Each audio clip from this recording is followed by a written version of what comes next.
While they celebrated their $1 million victory at my daughter's funeral, I stood there holding a crumpled envelope. Nicholas laughed until he nearly choked when I opened it. It was only an airplane ticket to Italy. "Enjoy your pathetic vacation, Lucian," he sneered. 3 weeks later, he was sobbing in handcuffs, begging me to take his calls from behind bars. I am Lucien Carter, and I'm about to tell you how my daughter left one last gift that exposed the darkest secret of the family. Sometimes the smallest gift carries the greatest destructive power.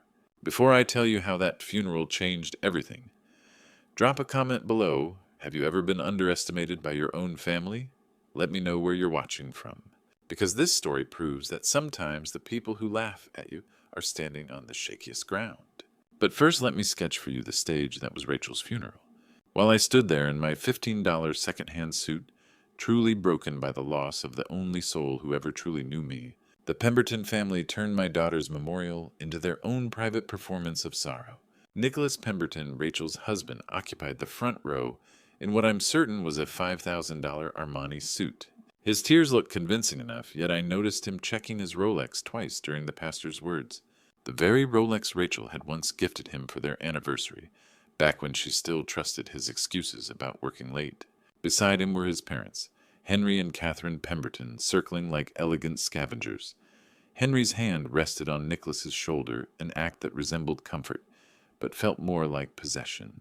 Catherine dabbed delicately at her eyes with a handkerchief, probably worth more than my monthly rent, her diamond tennis bracelet flashing with every movement.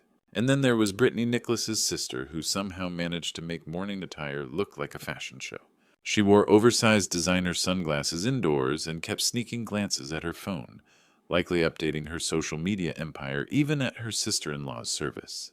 I'd seen the posts she made about Rachel over the years. Dinner with my gorgeous sister-in-law, girls' getaway to Napa. Always smiles and hashtags, but never true affection. The contrast couldn't have been sharper. There I was, a 54-year-old high school history teacher who drove 3 hours from Phoenix in a Honda Civic, with failing brakes, wearing the only black suit in my closet. I had raised Rachel alone after my wife passed away when she was 8. We couldn't afford private schools or country clubs, but we had Sunday pancakes and chess matches that stretched past midnight. The Pembertons had always made sure I knew I didn't belong in their world. At Rachel's wedding, Henry introduced me to his colleagues as the teacher with the same dismissive tone you'd use to say the janitor. Catherine once asked if I had ever thought about a more profitable career path for Rachel's sake, as though my devotion to my daughter could be tallied in dollars. During the ceremony, my thoughts kept circling back to that final phone call. Rachel had sounded uneasy, so unlike her. She was a cardiac surgeon accustomed to high-stakes choices, but her voice that day carried something different, pressing, as if she was trying to warn me of something without actually saying it. "The deceased was a pillar of our community," the pastor intoned, reading from notes Catherine had clearly written. "A successful professional, a faithful wife, and a loving daughter." He never mentioned how she volunteered at free clinics, or how she called me every Sunday simply to hear about my week. When the service ended, Nicholas came toward me with the expression he likely thought was solemn enough. "Lucian," he said, placing his hand on my shoulder, "I know this is hard, but don't trouble yourself with the arrangements. We'll oversee everything. After all, Rachel would want her matters handled properly." The way he emphasized properly made my skin crawl, as if I were some burden unfit to be trusted with serious responsibilities. "Thanks," I managed, though the word was bitter in my mouth. All I wanted was to get through the day and return home to mourn in peace. Then Henry stepped forward, straightening his silk tie.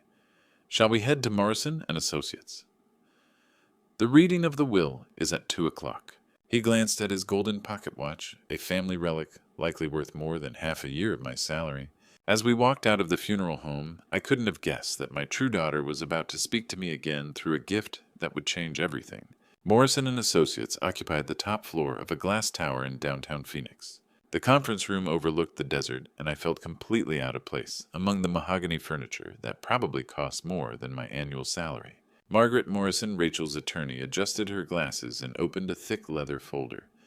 "Before we begin, I want to clarify that today's reading covers only Rachel's American assets. Any international holdings would be handled separately." Nicholas leaned forward, his funeral grief already replaced by excitement.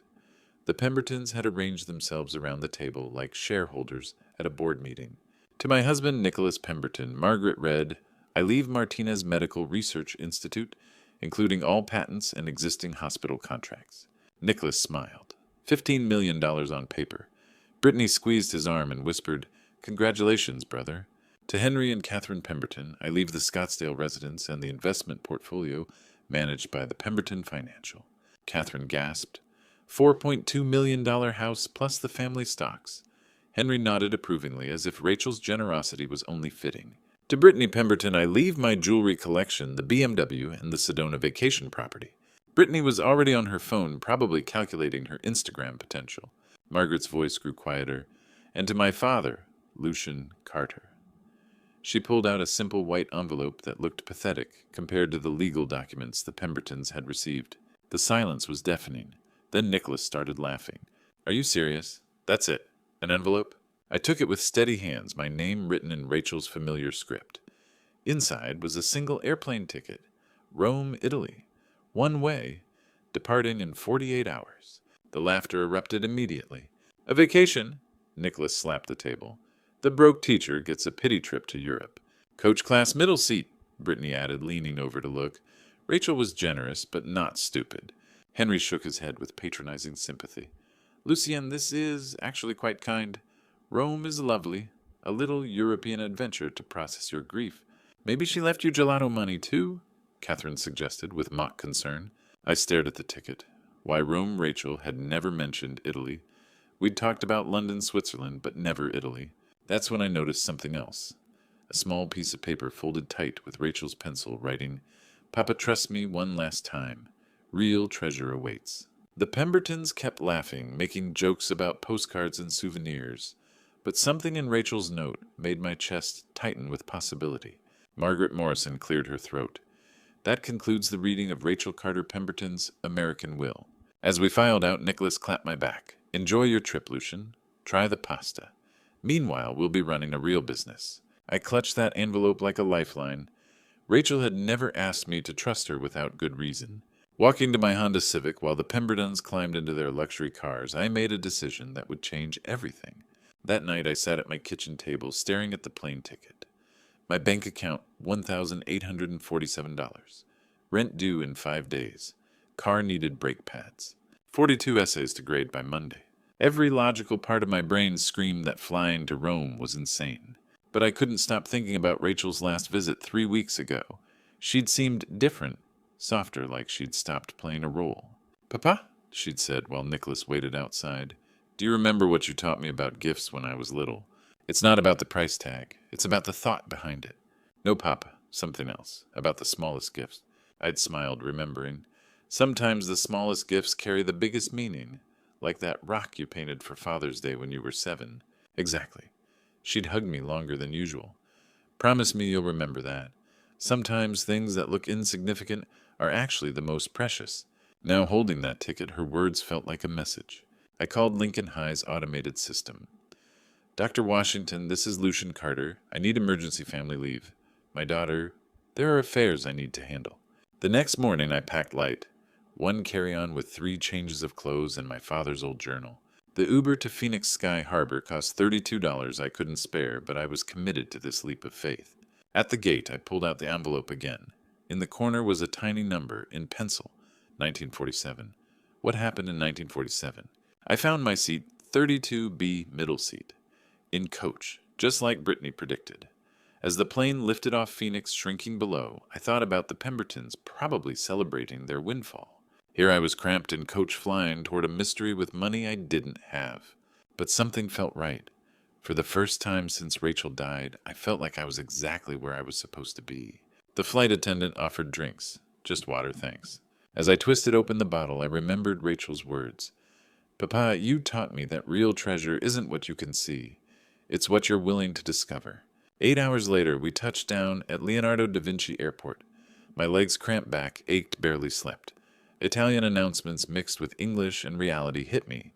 I was in Rome with no hotel, no plan, no idea what to do next. Immigration was quick. Purpose of visit? The officer asked.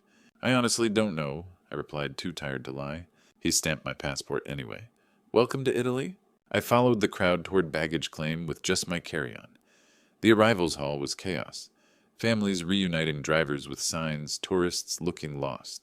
I was heading for the exit when I saw a professionally printed sign reading Lucian Carter, held by a man in an expensive black suit. My heart stopped. Someone was waiting for me. I approached the man cautiously.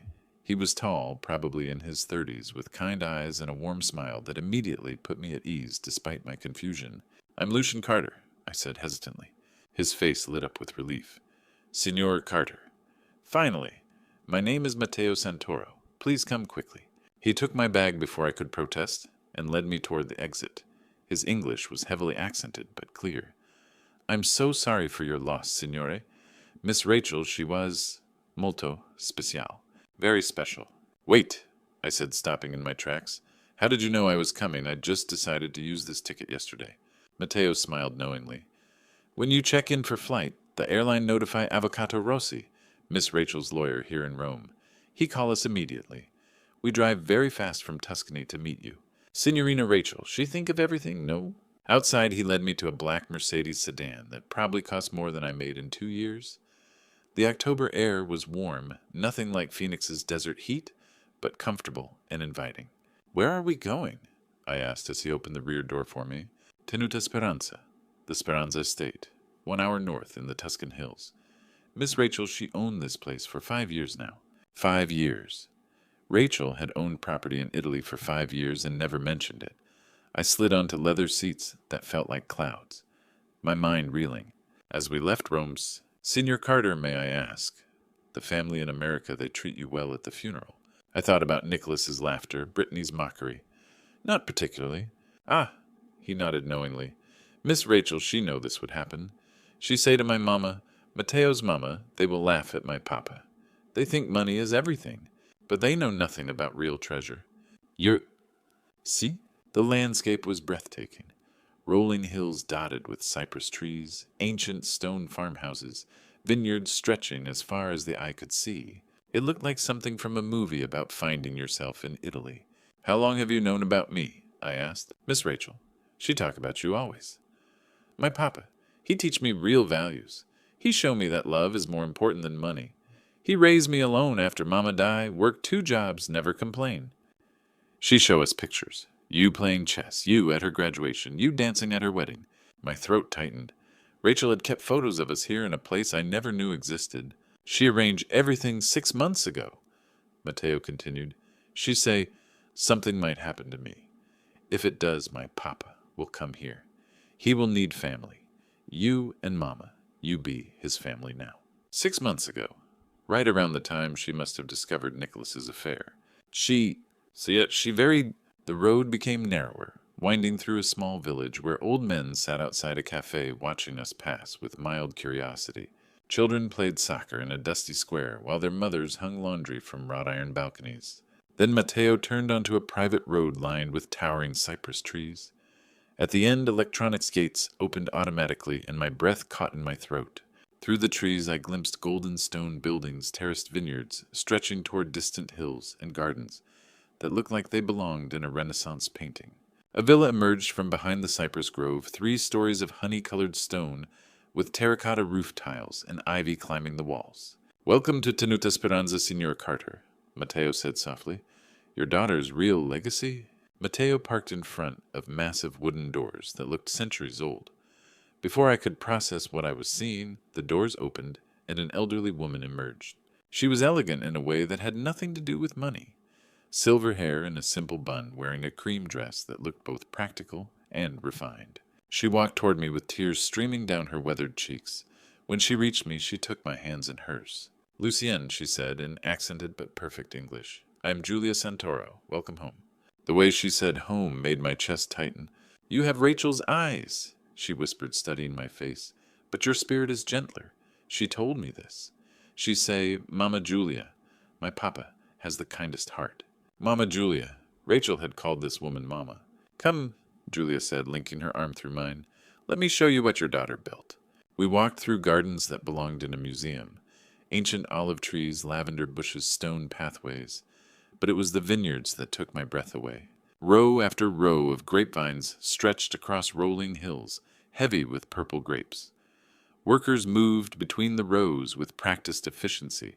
200 hectares, Julia explained proudly. We produce 40,000 bottles per year. Sangiovese Chianti. Classico experimental blends Rachel designed herself. Very profitable.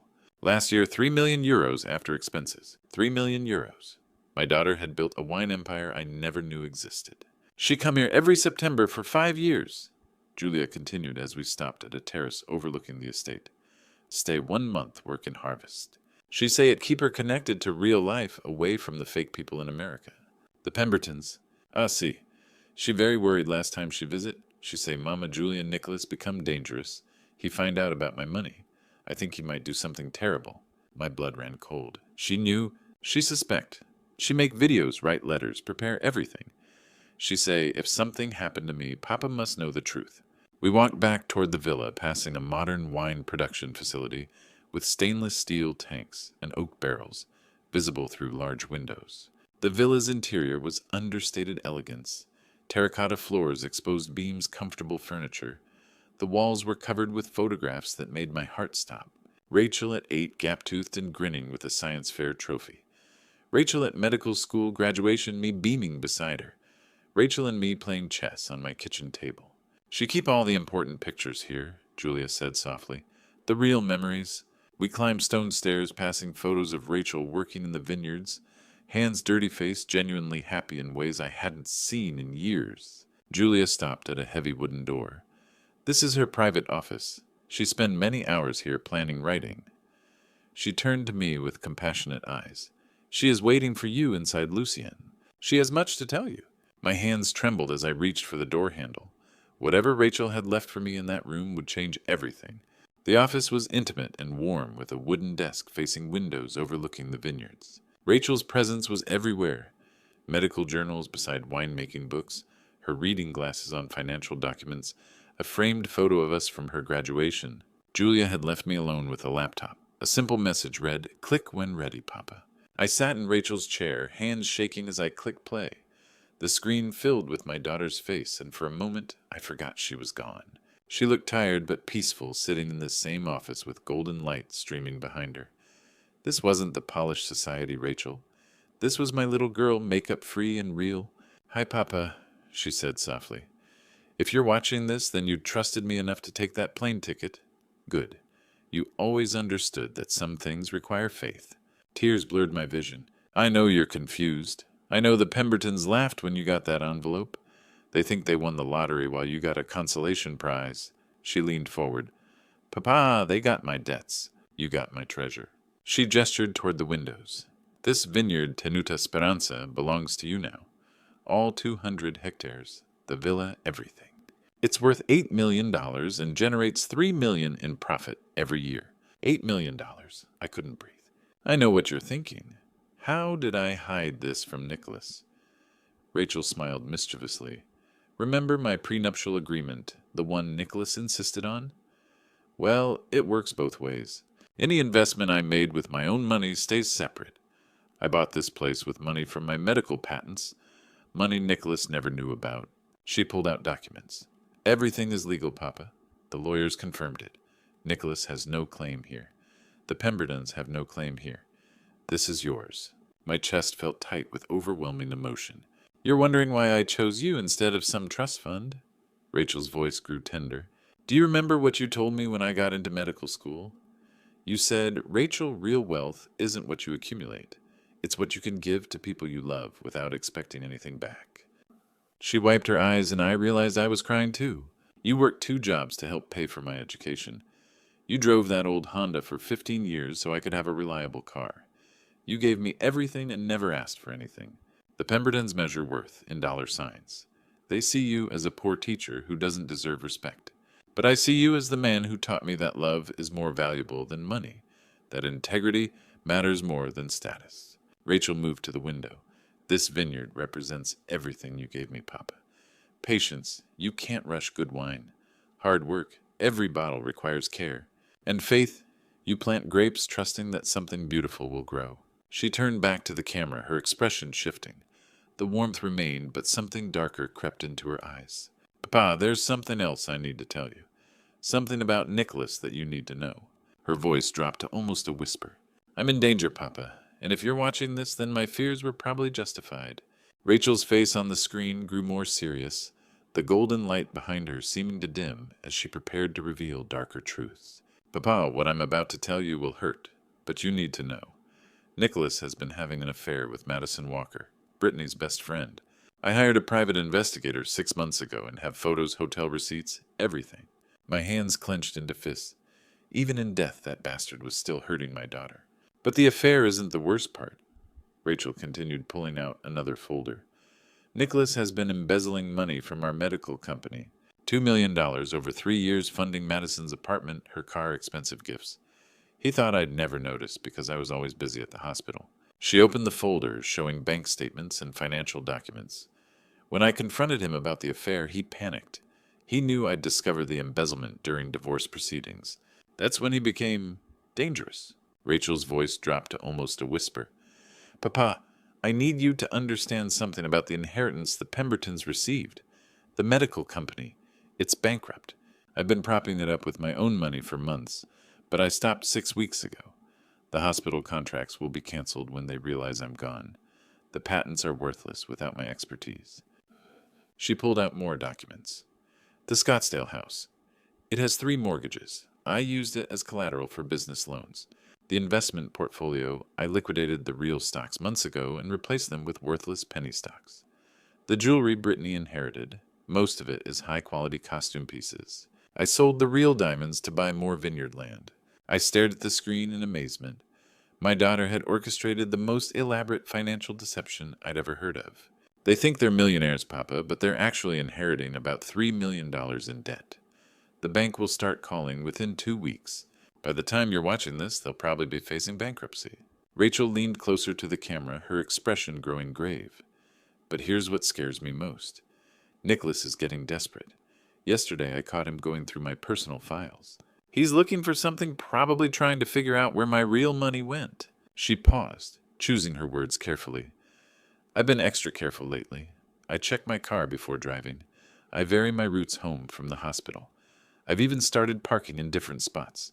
But Papa, if something happens to me, and I pray it won't, please don't let them just call it an accident. My blood ran cold. You know me, Papa. You raised me to be careful to think things through. I don't take unnecessary risks. I wear my seatbelt. I don't text and drive. I maintain my car religiously. If something happens to me, especially something involving my car or my commute from the hospital, please ask questions. Rachel stood up, moving to a safe behind her desk. She pulled out a USB drive and held it up to the camera. This contains everything. Photos of Nicholas and Madison financial records proving the embezzlement, even some recordings of Nicholas threatening me when I confronted him about the affair. I'm giving copies to both my American and Italian lawyers with strict instructions. She sat back down, her eyes filled with a sadness that broke my heart. Papa, I hope I'm being paranoid. I hope Nicholas is just a cheating, stealing coward who would never actually hurt me. But if I'm wrong... She took a deep breath. If I'm wrong, then this vineyard isn't just your inheritance. It's my way of making sure the truth comes out and that you're taken care of.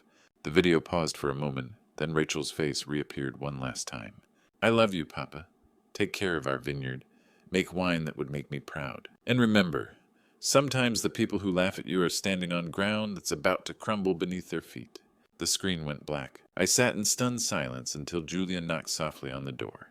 She entered with red-rimmed eyes, carrying a cup of espresso. The Italian lawyer, Avvocato Rossi, he already contacted the Phoenix police like Miss Rachel instruct, she said quietly.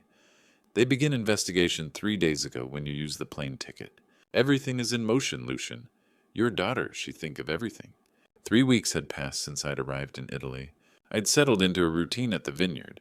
Morning walks through the vines with Julia, afternoons learning about wine production, evenings sitting on the terrace watching the sun set over the Tuscan hills. For the first time since Rachel died, I felt something resembling peace. Then the phone rang. I was in the vineyard office reviewing harvest reports with Julia when my cell phone buzzed with an international call.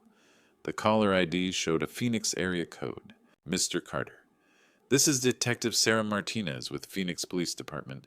I apologize for calling so late your time, but I have important news about your daughter's case. Julia squeezed my hand as I put the call on speaker. We've completed our investigation into Rachel's death. Detective Martinez continued, her voice professional, but kind. Mr. Carter, your daughter didn't die in an accident. The brake lines on her BMW were deliberately cut. Even though Rachel had warned me, hearing it confirmed felt like a punch to the gut. Julia crossed herself and whispered a prayer in Italian.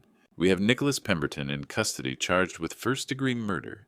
The evidence your daughter left behind, the USB drives, the financial records, the recordings, it painted a complete picture of motive and opportunity. What evidence? I managed to ask. Security footage from the hospital parking garage shows Nicholas tampering with your daughter's car the night she died.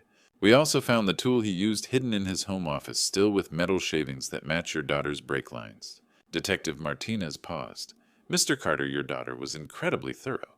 She documented everything. The affair, the embezzlement, even Nicholas's increasingly violent threats when she confronted him. She knew she was in danger. As he confessed, this morning, when we showed him the security footage and played the recordings of him threatening Rachel, he broke down completely. He's looking at life in prison without parole.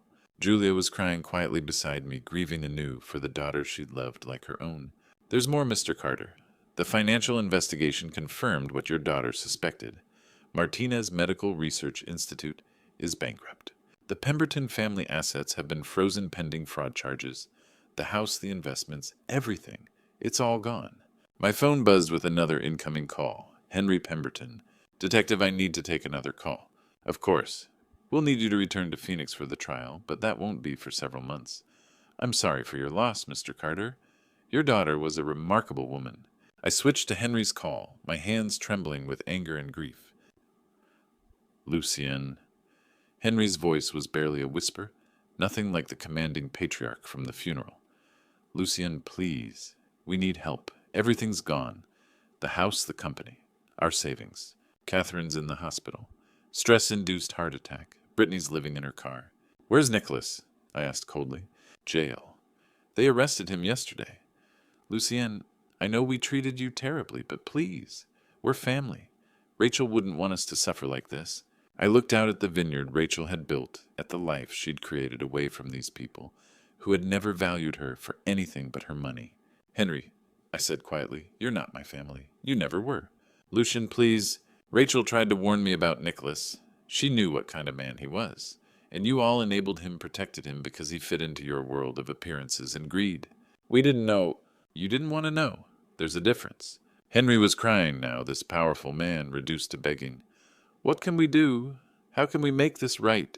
I looked at Julia, who nodded with understanding. She knew what I was going to say before I did. Nothing, I said. You can do nothing. Rachel is gone because your son murdered her. No amount of apologies will bring her back. I hung up on Henry's sobs and turned off my phone. Over the next few days, my phone wouldn't stop ringing. Brittany called first, her voice stripped of all its former arrogance. Uncle Lucien, please. I'm living in my car. I lost everything. The apartment, the jewelry, even my social media sponsorships dropped me when the news broke. I know we were awful to you, but I'm begging you. I listened to her sob for 30 seconds, then hung up. Catherine called from her hospital bed, her voice weak from her heart attack.